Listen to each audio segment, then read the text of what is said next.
এই কি জন্মদিনের দিনকে ওষুধ খেতে হচ্ছে?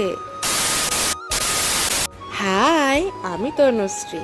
তো আজকে ছিল 25শে মার্চ, মানে আমার মার জন্মদিন।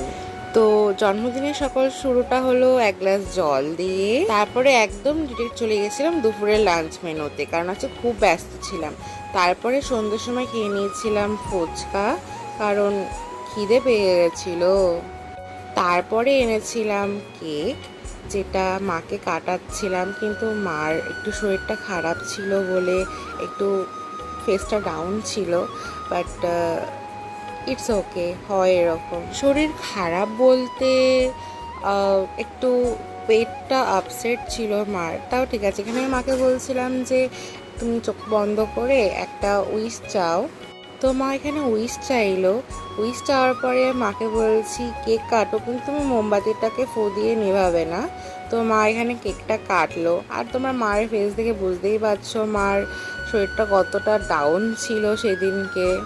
আমি সবই বুঝতে পারছিলাম, কিন্তু আমার সেখানে কিছু করার ছিল না গাইস, কারণ একটা দিনই জন্মদিন আসে, একটু তো জ্বালানো বানতাই না। আমি এখানে বলছি কেকটাকে ফার্স্টে তুমি খাও। মা দেখো খালি মুখের সাথে টাচ করছে, বাট খাচ্ছে না। বলছে আমার পেটে খুব ব্যথা হচ্ছে, যদি আমি মিষ্টি খাই এখন আমার আরো। আর মাকে দিয়েছিলাম এটা একটা সুরেক। তো টাটা গাইস, রাধে রাধে।